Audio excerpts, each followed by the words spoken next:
Stop किया है ना सर? हमारी स्क्रीन के ऊपर डेफरल मेथड के तहत डिफरेंट तरह के कंट्रीब्यूशंस को किस तरह से अकाउंट फॉर किया जा रहा होगा, उसके वाले से एक डायग्राम आ रही है।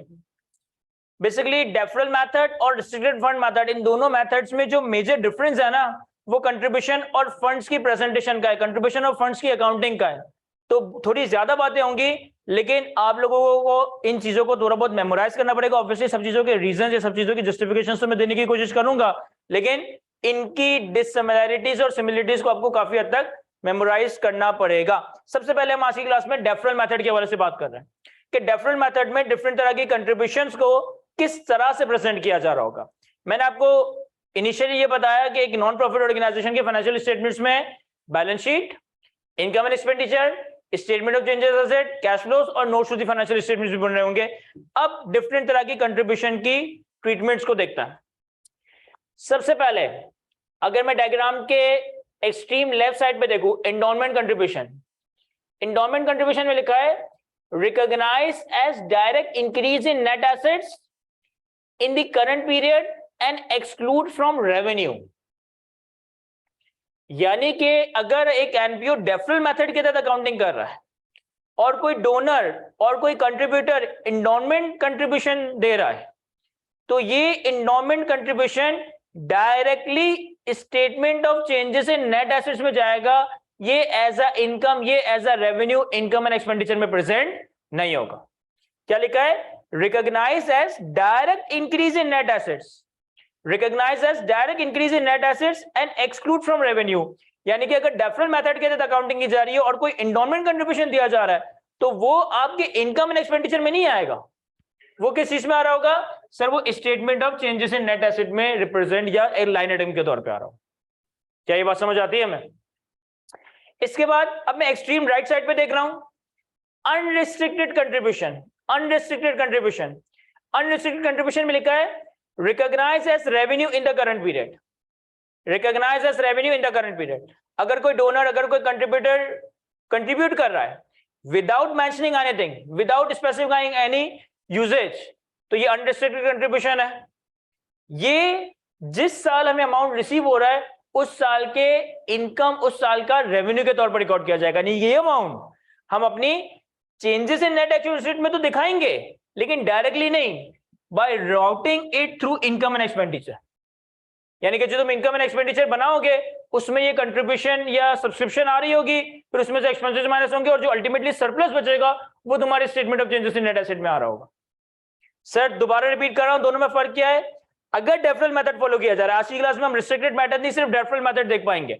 अगर deferral method of accounting follow की जा रही है, मैंने कंट्रीब्यूशन किया और मैंने कहा ये एंडोमेंट कंट्रीब्यूशन है, तो जो नॉन प्रॉफिट ऑर्गेनाइजेशन है इस एंडोमेंट कंट्रीब्यूशन को इनकम एंड एक्सपेंडिचर में लेके नहीं जाएगा, बल्कि directly statement of changes in net assets में लेके जाएगा। किस तरीके से वो भी दिखा दूंगा मैं थोड़ी देर में। अगर मैं डोनर हूं, अगर मैं कंट्रीब्यूटर हूं और मैंने कोई डोनेशन किया, कंट्रीब्यूशन किया विदाउट स्पेसिफाइंग एनीथिंग, यानी कि अनरिस्ट्रिक्टेड कंट्रीब्यूशन की है, ये अनरिस्ट्रिक्टेड कंट्रीब्यूशन एनपीओ के इनकम एंड एक्सपेंडिचर अकाउंट में जाएगी, as a income, as a revenue present हो रही होगी। क्या ये बात समझ आती है हमें? इसके बाद हम आते हैं रिस्ट्रिक्टेड कंट्रीब्यूशन। रिस्ट्रिक्टेड कंट्रीब्यूशन का क्या मतलब है सर? वो कंट्रीब्यूशन जो कि डोनर ने या कंट्रीब्यूटर ने दी है with some restriction on its usages. अब इसमें मैंने दो बातें लिखी हैं, restricted contribution for expenses, restricted contribution for capital assets. यहां जो बातें बताऊंगा ना, ये मोर और लेस वैसी ही है जैसे तुमने IAS 20 में गवर्नमेंट ग्रांट की ट्रीटमेंट पढ़ी। एक जगह पे सिर्फ फर्क है थोड़ा सा, बाकी सारी बातें वही हैं जो तुमने IAS 20 में गवर्नमेंट ग्रांट की ट्रीटमेंट पढ़ी है। सर हमें गवर्नमेंट ग्रांट थोड़ा सा रिवाइज करवाएं। सर आपको याद होगा कि government grant was for either expenses और एसेट्स। अगर ग्रांट फॉर एक्सपेंसेस हो तो उसमें दो बातें थी, for past expenses, for future expenses. अगर government grant for past expenses हो तो आप क्या करते थे सर? उस ग्रांट को एज अ इनकम रिकॉर्ड कर लेते थे। और अगर वो ग्रांट फॉर फ्यूचर एक्सपेंसेस हो तो क्या करते थे सर? हम उस ग्रांट को डेफर्ड करते थे। याद आ रहा है या नहीं? हम उस ग्रांट को, अगर हमें गवर्नमेंट की तरफ से ग्रांट दी जा रही है एक्सपेंसेस के लिए तो दो बातें होंगी, for past expenses, for future expenses. अगर ग्रांट फॉर पास्ट एक्सपेंसेस है, that grant would be directly recorded as income. अगर ग्रांट फॉर फ्यूचर एक्सपेंसेस है तो वो ग्रांट डेफर्ड हो जाती थी, आप अपने पास ऐसा लायबिलिटी डेफर्ड ग्रांट रिकॉर्ड कर देते थे, और फिर जैसे जैसे फ्यूचर में एक्सपेंस करते थे वैसे वैसे डेफर्ड ग्रांट को इनकम के तौर पे रिकॉर्ड करते थे। याद आ रही है हमें? सेम यही बात यहां पे लिखी हुई है, देखो, if the contribution is restricted for expenses and if it is for expenses of current period, recognize as revenue in the current period, recognize as revenue in the current period। जब मैं रेवेन्यू का लफ्ज इस्तेमाल कर रहा हूं तो इसका मतलब है कि ये अमाउंट कहां जाएगा, ये अमाउंट इनकम एंड एक्सपेंडिचर में जाएगा। for expenses of future period, for expenses of future period, defer and recognize as revenue in the same period as the related expenses are recognized। अगर आपको restricted contribution दिया जा रहा है current period के expense के लिए, कैश या रिसीवेबल डेबिट इनकम क्रेडिट। अगर आपको restricted contribution दिया जा रहा है फ्यूचर एक्सपेंसेस के लिए, cash debit deferred contribution credit. अब जब फ्यूचर पीरियड में आप एक्चुअली वो एक्सपेंस करोगे तो आपने ये जो लायबिलिटी रिकॉर्ड की है, डेफर्ड कंट्रीब्यूशन रिकॉर्ड किया है, इसे इनकम के अंदर मूव या रोटेट करवा रहे होंगे, बिल्कुल वैसे ही जैसे तुम गवर्नमेंट ग्रांट फॉर एक्सपेंसेस की अकाउंटिंग करते थे, बिल्कुल वैसे ही जैसे तुम गवर्नमेंट ग्रांट फॉर एक्सपेंसेस की अकाउंटिंग करते थे। यहां पे एक और बात लिखी है, when the only restriction on the contribution is that it cannot be used until a particular future period, the total amount of contribution would be recognized as revenue in that future period whether or not it has been spent। देखो क्या कह रहा है, कह रहा है कि अगर किसी डोनर ने आपको रिस्ट्रिक्टेड कंट्रीब्यूशन दी एक्सपेंसेस के लिए और रिस्ट्रिक्टेड कंट्रीब्यूशन दिया फ्यूचर पीरियड के एक्सपेंसेस के लिए, कि भाई फॉर एग्जांपल आज मैं 2023 में हूं, मेरे एनपीओ को एक डोनर आके कहे कि भाई ये पैसे मैं दे रहा हूं, इससे आप 2024 के बिजली के बिल दे सकते हैं, इस पैसों से आपने 2024 के बिजली के बिल देने। यानी कि ये restricted contribution for expenses for future expenses है, तो इससे मैं 2022 में इनकम का पार्ट नहीं बना सकता। जब 2023 में इनकम का पार्ट नहीं बना सकता, जब 2024 में मेरे एनपीओ का बिजली का एक्सपेंस आएगा तब मैं इस डेफर्ड कंट्रीब्यूशन को इनकम का पार्ट बना दूंगा।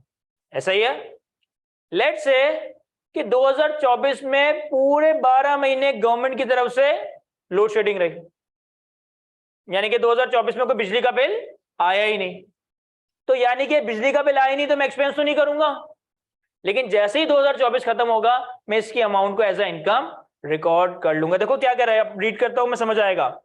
When the only restriction on a contribution is that it cannot be used until a particular future period। एक डोनर ने, कंट्रीब्यूटर ने डोनेशन या कंट्रीब्यूशन दिया, इस कंडीशन के साथ कि आप इसे एक फ्यूचर पीरियड से पहले इस्तेमाल नहीं कर सकते। The amount of contribution would be recognized as revenue in that future period। तो आप उसकी कंट्रीब्यूशन को फ्यूचर पीरियड में रेवेन्यू का या इनकम का पार्ट बनाओगे, whether or not it has been spent, irrespective of the fact कि अब आपके पास एक्चुअल खर्चा है या नहीं है। क्या ये बात समझ आती है हमें? सर इसके बाद हमारे पास रिस्ट्रिक्टेड कंट्रीब्यूशन हो सकती है फॉर परचेज ऑफ एसेट, कि किसी एसेट को परचेज करने के लिए, किसी एसेट को परचेज करने के लिए अगर कोई कंट्रीब्यूशन दिया जा रहा है। अब यहां पे भी मोर और लेस वही बातें हैं जो हमने IS20 गवर्नमेंट ग्रांट में देखी थी। जरा मुझे याद करवाए, IS20 में गवर्नमेंट ग्रांट अगर फॉर एसेट हो तो हम क्या करते थे? अगर IS20 में गवर्नमेंट ग्रांट फॉर एसेट हो तो हम क्या करते थे? सर हम उस ग्रांट को या तो डेफर करते थे या एसेट की कॉस्ट से नॉक ऑफ कर देते थे। अगर एसेट की कॉस्ट से नॉक ऑफ कर दें तो अल्टीमेटली डेप्रिसिएशन ही रिड्यूस रिकॉर्ड होता था, और अगर डेफर करते तो जैसे जैसे एसेट को डेप्रिशिएट करते थे वैसे वैसे तुम अपनी डेफर्ड ग्रांट को इनकम का पार्ट बनाते थे। याद क्यों नहीं है हमें? ये लग तो नहीं रहा। अगर हमारे पास गवर्नमेंट ग्रांट फॉर एसेट हो तो हम या तो उसे डेफर्ड ग्रांट के तौर पर रिकॉर्ड करें या एसेट की कॉस्ट से नॉक ऑफ कर दें। एसेट की कॉस्ट से नॉक ऑफ करते हैं तो खुद ब खुद आने वाले सालों में एडजस्टेड डेप्रिसिएशन रिकॉर्ड होती थी, और अगर डेफर्ड ग्रांट के तौर पे रिकॉर्ड करें तो जैसे जैसे एसेट डेप्रिशिएट होता था वैसे वैसे डेफर्ड ग्रांट अमोर्टाइज होकर इनकम रिकॉर्ड हो जाती थी। यहां पे थोड़ी सी डिफरेंट बात है, लेकिन कोई इतनी मुश्किल बात नहीं है। अगर तुम्हें कोई रिस्ट्रिक्टेड कंट्रीब्यूशन दिया जा रहा है for purchase of a capital asset, तो फिर दो बातें हो सकती है। हो सकता है वो कोई डेप्रिशिएबल एसेट हो सकता है वो कोई नॉन डेप्रिशिएबल एसेट हो सकता है वो कोई डेप्रिशिएबल एसेट हो सकता है वो कोई नॉन डेप्रिशिएबल एसेट हो। So depreciable asset means plant and machinery हो सकता है, व्हीकल हो सकता है, कंप्यूटर अलाइड आइटम हो सकता है, फर्नीचर हो सकता है, बिल्डिंग पे खर्चा हो सकता है, ये सारी चीजें डेप्रिशिएबल एसेट्स है। इस केस में लिखा है in case of depreciable asset defer and recognize as revenue on the same basis as the depreciation / amortization expense related to the expense related to the acquired capital asset।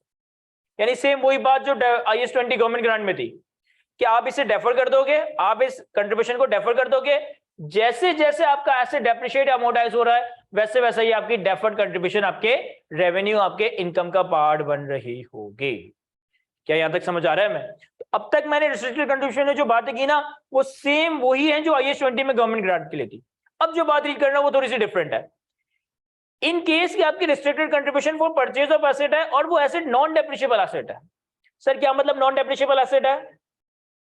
For example कोई plot of land है, या for example आपको NPO में एक चीज देखने के लिए नजर आएगी जिसे हम कहेंगे कलेक्शंस।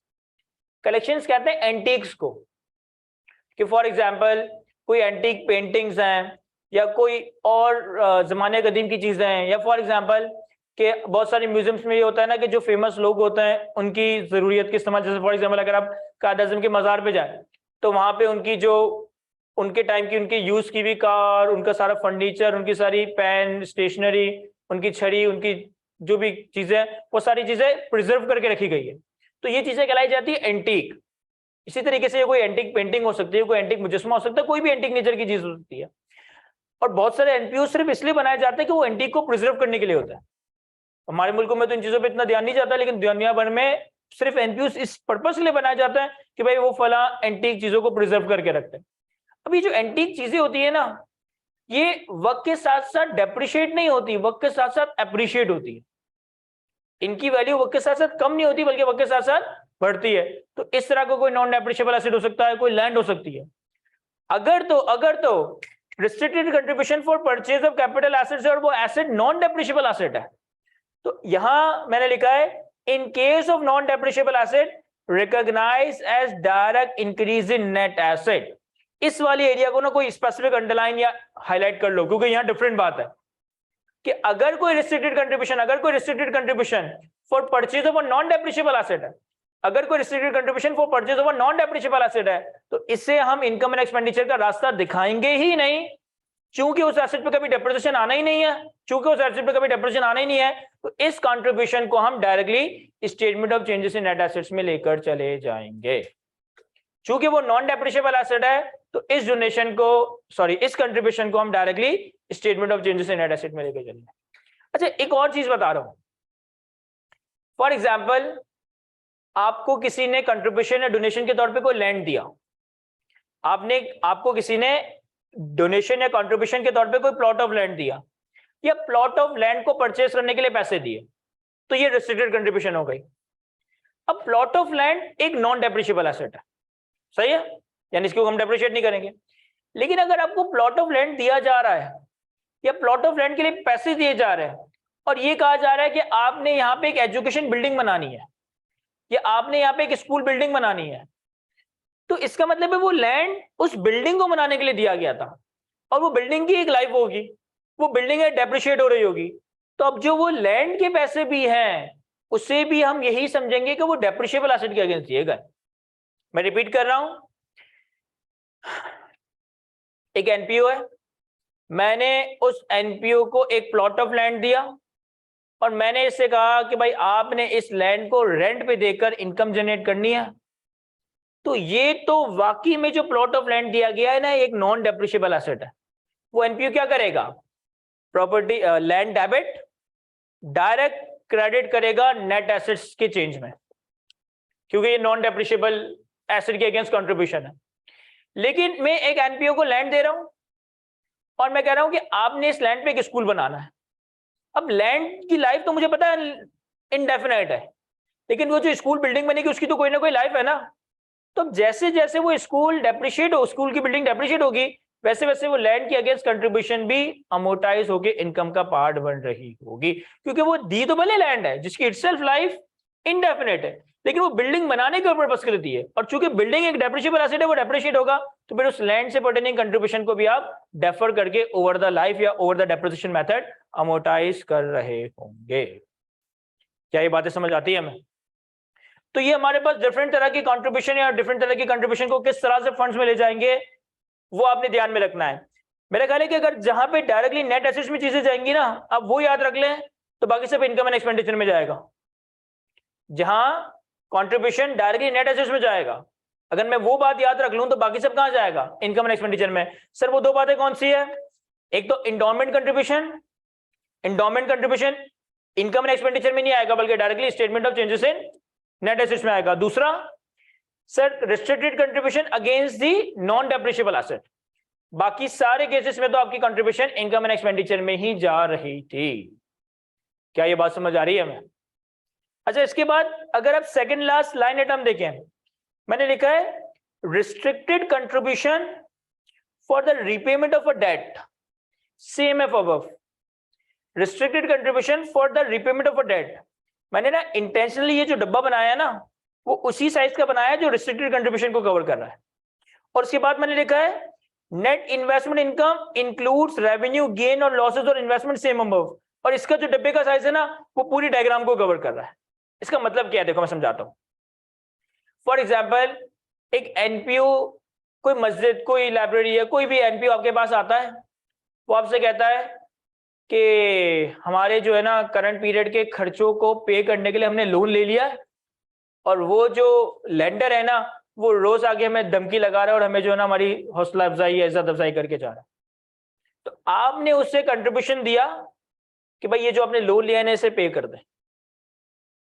या एक एनपीओ आपके पास आता है कि भाई हमें फिक्र थी कि फ्यूचर के एक्सपेंसेस कैसे मीट होंगे, तो हमने आज ही बैंक से लोन ले लिया और अब मार्केट में काइबोर बहुत बढ़ रहा है तो हमें सूद की बड़ी हिट आ रही है, तो आपने उसे पैसे दिए कि भाई ये पैसे लो, बैंक का लोन रिपे कर दो। या फॉर एग्जाम्पल एक एनपीओ ने कोई एसेट परचेज किया लोन लेकर, और फिर आपके पास आया कि सर हमने ये एसेट परचेज कर लिया लोन लेकर, अब हमें लोन पे करने में बड़ी मुश्किल हो रही है, आप हमें हेल्प करें। आपने कंट्रीब्यूशन दिया कि ये लोन रिपे कर दो। यानी कि ये कंट्रीब्यूशन किस लिए दिया जा रहा है? लोन की रिपेमेंट के लिए। ये कंट्रीब्यूशन किस लिए दिया जा रहा है? लोन की रिपेमेंट के लिए। तीनों एग्जांपल्स में इसकी ट्रीटमेंट वही होगी जिस पर्पस के लिए वो लोन लिया गया था, उसकी ट्रीटमेंट। अगर एक एनपीओ को लोन की रिपेमेंट के लिए कंट्रीब्यूशन दिया जा रहा है, तो लोन की रिपेमेंट के लिए जो कंट्रीब्यूशन दिया जा रहा है दिस इज रिस्ट्रिक्टेड कंट्रीब्यूशन, क्योंकि लोन की रिपेमेंट के लिए दिया जा रहा है। इसको आप वैसे ही प्रेजेंट ही अकाउंट फॉर करेंगे जिस पर्पस के लिए अल्टीमेटली लोन लिया गया था। क्या मतलब? देखें, अगर एक एनपीओ करंट पीरियड के एक्सपेंसेस के लिए लोन लेता है, अगर एक एनपीओ करंट पीरियड के एक्सपेंसेस के लिए लोन लेता है और आपने कंट्रीब्यूशन दिया उस लोन को रिपे करने के लिए। सर अगर आप करंट पीरियड के लिए एक्सपेंसेस के लिए कंट्रीब्यूशन डायरेक्टली देते तो आप क्या करते? इनकम का पार्ट बनाते। समझ आ रहा है मैं क्या कह रहा हूं? देखो, एक एनपीओ जिसके करंट पीरियड के एक्सपेंसेस के लिए आपने कंट्रीब्यूशन दिया, तो ये रेवेन्यू बनता करंट ईयर में ही। वही एनपीओ अगर करंट पीरियड के एक्सपेंसेस के लिए कोई लोन ले और आप कंट्रीब्यूशन दो उस लोन को रिपे करने के लिए, तो आपका कंट्रीब्यूशन भी उसी पीरियड की इनकम बन जाएगा। सर क्या कह रहे हैं आप? यहां देखें, अगर एक एनपीओ को आपने कंट्रीब्यूशन किया और ये कंट्रीब्यूशन किया है करंट एक्सपेंसेस के लिए, करंट पीरियड के एक्सपेंसेस के लिए। सर आपने एक एनपीओ को पैसे दिए और आपने कहा कि भाई ये इस साल के बिजली के बिल के पैसे हैं, तो ये रिस्ट्रिक्टेड कंट्रीब्यूशन होगी, फॉर करंट पीरियड एक्सपेंस होगी। इसकी ट्रीटमेंट क्या होगी?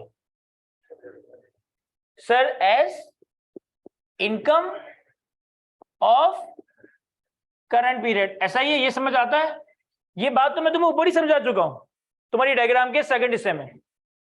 अब लेट्स से कि एक एनपीओ है, सही है, इसने लोन लिया हुआ है। और लोन क्यों लिया हुआ है? सर लोन लिया हुआ है करंट पीरियड के एक्सपेंसेस के लिए। एक एनपीओ है जिसने लोन लिया हुआ है करंट पीरियड के एक्सपेंसेस के लिए। अब आप उस एनपीओ की जिंदगी में आए और आपने कंट्रीब्यूशन दिया, और आपने कंट्रीब्यूशन दिया। क्यों दिया? सर इस लोन को रिपे करने के लिए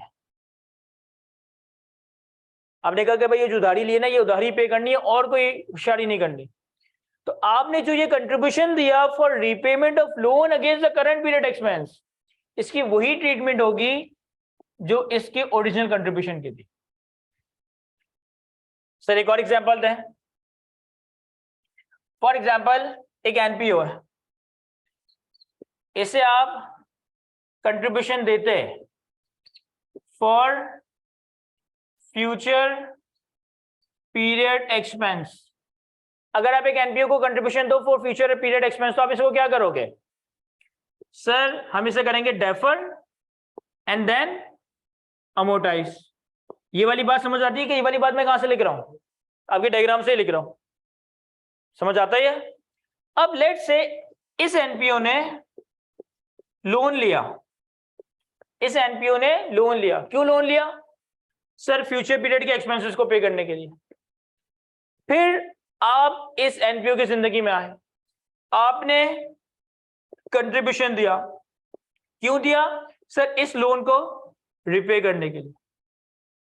अब इस contribution for repayment of loan against future expense, इस contribution for repayment of loan against future expense की वही ट्रीटमेंट होगी जो इसके कंट्रीब्यूशन की ओरिजिनली थी। यानी आपने जो कंट्रीब्यूशन दिया वो भी डेफर हो जाएगा, और जब वो फ्यूचर में एक्सपेंस होगा तब वो अमोर्टाइज हो रहा होगा। सर ये एसेट होगा? ये आपने जो कंट्रीब्यूशन दिया क्या वो एसेट होगा? नहीं सर, डेफर्ड लायबिलिटी होगी ना। एनपीओ के पर्सपेक्टिव से cash debit, deferred contribution credit. क्या ये समझ आता है? मैं अलियान, इसी तरीके से एक एनपीओ है, आप उसे कंट्रीब्यूशन करते फॉर डेप्रिशिएबल एसेट परचेज करने के लिए। एक एनपीओ है, आप उसे कंट्रीब्यूशन करते डेप्रिशिएबल एसेट परचेज करने के लिए, तो एनपीओ कंट्रीब्यूशन का क्या करता? सर वो इसे डेफर करता और अमोर्टाइज करता एज पर द डेप्रिसिएशन। ऐसा ही है। फिर इस एनपीओ ने होशियारी की कि एसेट को परचेज करने के लिए लोन ले लिया, एसेट को परचेज करने के लिए लोन ले लिया। फिर आप उस एनपीओ की जिंदगी में आए, आपने कंट्रीब्यूशन में लोन को रीपे करने के लिए कंट्रीब्यूशन दिया। तो अगर ये कंट्रीब्यूशन को डायरेक्टली में देता तो वो क्या एंट्री बनती? डेफर्ड और अमोर्टाइज। तो आपने ये जो कंट्रीब्यूशन लोन रीपे करने के लिए दिया है against the purchase of depreciable asset, इसकी भी यही ट्रीटमेंट होगी। यानी कोई नई बात नहीं बता रहा हूं, बस ऊपर वाली इंफॉर्मेशन या ऊपर वाली नॉलेज को ही कैरी फॉरवर्ड करवा रहा हूं कि अगर रिपेमेंट ऑफ लोन के लिए पैसे दिया जा रहा है, सॉरी रिपेमेंट ऑफ लोन के लिए कंट्रीब्यूशन किया जा रहा है, तो आप ये देख लो कि वो ओरिजिनल पर्पस क्या था। क्या वो करंट पीरियड एक्सपेंस था? क्या वो फ्यूचर पीरियड एक्सपेंस था? क्या वो डेप्रिशिएबल एसेट था? क्या वो नॉन डेप्रिशिएबल एसेट? जिस पर्पस के लिए था उस पर्पस के लिए ही अगर कंट्रीब्यूशन दी जाती तो जो ट्रीटमेंट होती वही ट्रीटमेंट इस रीपेमेंट ऑफ लोन की कंट्रीब्यूशन की होगी। क्या ये बात समझ आती है? मैं लास्ट चीज, अगर हम अपने पास सबसे लास्ट लाइन आइटम देखें, तो अब ये लास्ट लाइन आइटम की मैंने जो बॉक्स बनाया है वो पूरी डायग्राम को कवर कर रहा है। बेसिकली होता क्या है कि कोई भी कमर्शियल इदारा हो या एज वेल कोई नॉन प्रॉफिट ऑर्गेनाइजेशन हो, अगर फंड्स को अनयूटिलाइज रखा जा रहा है ना, तो इसका मतलब है कि फंड्स जाया हो रहे हैं। यानी फॉर एग्जांपल आज ही की तारीख में अगर आज देख लें कि अगर किसी बंदे के पास आज से 10 महीने पहले 1 करोड़ रुपए था और उसने 1 करोड़ रुपए अपने बैंक में या अपनी तिजोरी में रखा, तो आज 10 महीने के बाद अगर लेट्स से इन्फ्लेशन 30, 35, 40% हो गई है, तो उसका पैसा नजर तो उसको 1 करोड़ रुपए आ रहा है, लेकिन एक्चुअली वो डेप्रिशिएट हो चुका है, एक्चुअली उसने वैल्यू लूज कर दी, एक्चुअली उसकी परचेसिंग पावर कम हो चुकी है। तो कोई भी प्रॉफिट मेकिंग ऑर्गेनाइजेशन हो, कमर्शियल ऑर्गेनाइजेशन हो या इवन नॉन प्रॉफिट ऑर्गेनाइजेशन हो, कभी भी पैसे को ना अनयूटिलाइज नहीं रखा जा रहा होता। जब तक खर्च ना हो जाए उसे किसी ना किसी जगह इन्वेस्ट किया जा रहा होता है, किसी सेविंग अकाउंट में, किसी टीडीआर में या किसी और इन्वेस्टमेंट के लिए। तो इसी तरह से आपके पास एंडोमेंट कंट्रीब्यूशन का पैसा हो, अनरिस्ट्रिक्टेड जनरल फंड का पैसा हो, रिस्ट्रिक्टेड फंड का पैसा हो, restricted fund for current expenses, restricted fund for future expenses, restricted fund for asset, किसी भी नेचर का पैसा रखा हुआ है और आप उसे कहीं इन्वेस्ट कर देते हो, तो उस इन्वेस्टमेंट पे जो इन्वेस्टमेंट इनकम आएगी, उस इन्वेस्टमेंट इनकम की वही ट्रीटमेंट होगी जो उन डिफरेंट फंड्स में कंट्रीब्यूशन की ट्रीटमेंट्स थी। क्या कह रहे हैं सर आप? मैं ये कह रहा हूं कि इंडोमेंट फंड, रिस्ट्रिक्टेड फंड या अनरिस्ट्रिक्टेड फंड। अगर इन तीनों फंड में पैसा रखा हुआ है जो कि यूज नहीं हो रहा, तो उसे हम कर देंगे इन्वेस्ट। जब इन्वेस्ट करेंगे तो उस पर इन्वेस्टमेंट इनकम आएगी। उस इन्वेस्टमेंट इनकम को बिल्कुल वैसे ही अकाउंट फॉर करेंगे जैसे इन तीनों फंड्स में कंट्रीब्यूशन को अकाउंट फॉर करते थे। क्या मतलब सर, एक्सप्लेन करें। फॉर एग्जांपल कि हमारे पास एंडोमेंट फंड का पैसा रखा हुआ था। एंडोमेंट के फंड के पैसे को हम कैसे अकाउंट फॉर करते हैं, बगैर देखे अगर बताए तो? एज अ इनकम और as a increase in net assets, increase in net assets. अब इन्वेस्टमेंट इनकम, आपके पास एंडोमेंट फंड में कंट्रीब्यूशन आया, आपने cash debit endowment fund credit कर दिया, इनकम रिकॉर्ड नहीं की। अब इस एंडोमेंट फंड को इन्वेस्ट किया, उस पर इन्वेस्टमेंट इनकम आई। इस एंडोमेंट फंड को इन्वेस्ट किया, उस पर इन्वेस्टमेंट इनकम आई। और डोनर ने कंडीशन ये लगा दी है कि भाई certain percentage of investment income को आपने यूज कर लेना है, certain percentage of investment income से आपने कंट्रीब्यूशन को बढ़ाते जाना है। देखो मैं एक एग्जांपल देता हूं। फॉर एग्जांपल कि आईकैप का एक एंडोमेंट फंड है, आईकैप का एक एंडोमेंट फंड है, ठीक है। मैंने आईकैप से कहा कि मैं आपको कंट्रीब्यूशन कर रहा हूं 100 मिलियन का, 10 करोड़ रुपए का। आपने क्या करना है कि इसे यूज नहीं करना। आप 100 मिलियन को अपने काम में खर्च नहीं कर सकते।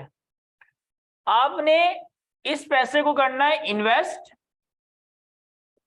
और फिर इसमें से जो इन्वेस्टमेंट इनकम आएगी ना, सुनिएगा गौर से, इस इन्वेस्टमेंट इनकम का आपने कर देना है 70%, 30%।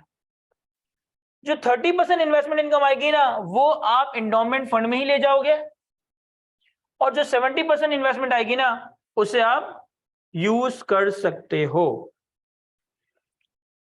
देख ले आलियान, यहाँ पे मैंने आईकैप को 100 मिलियन 10 करोड़ रुपए दिए एंडोमेंट फंड के लिए, एंडोमेंट फंड के लिए दिए, यानी कि आईकैप 10 करोड़ को यूज नहीं कर सकता। मैंने आईकैप को कैसे कहा कि इसे इन्वेस्ट करके जो इन्वेस्टमेंट इनकम आएगी उसको आप कर दीजिएगा 70-30, 30% को आप फंड में ही ले जाइएगा, यानी कि अपने फंड को ग्रो करते रहिएगा। बाकी 70% को आप अपने जो भी चैरिटेबल पर्पसेस है उनके लिए इस्तेमाल कर सकते हैं। अब इस केस में देखिए होगा क्या। फॉर एग्जाम्पल कि 100 मिलियन को जब हमने इन्वेस्ट किया ना, तो पूरे साल में 20 रुपए की इनकम आ गई। तो आईकैप इस 20 मिलियन की इनकम के 2 हिस्से कर देगा, 70-30, 70% यानी कि 14 और 30% यानी कि 6।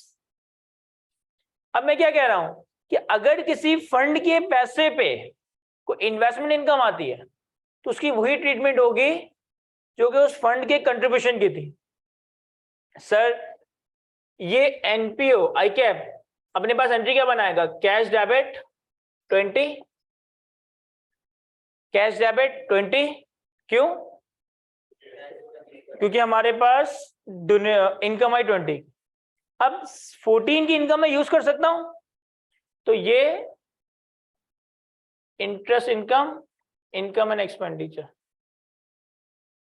और बाकी के 30% को मुझे फंड में लेके जाना है, तो ये इनकम रिकॉर्ड नहीं होगा, ये एंडोमेंट फंड यानी कि statement of changes in net assets में डायरेक्टली चला जाएगा। चलो क्या ये समझ आ रहा है? मैं कॉपी कर लें इससे, तो फिर हम डेफरल मेथड के तहत फाइनेंशियल स्टेटमेंट्स का एक फॉर्मेट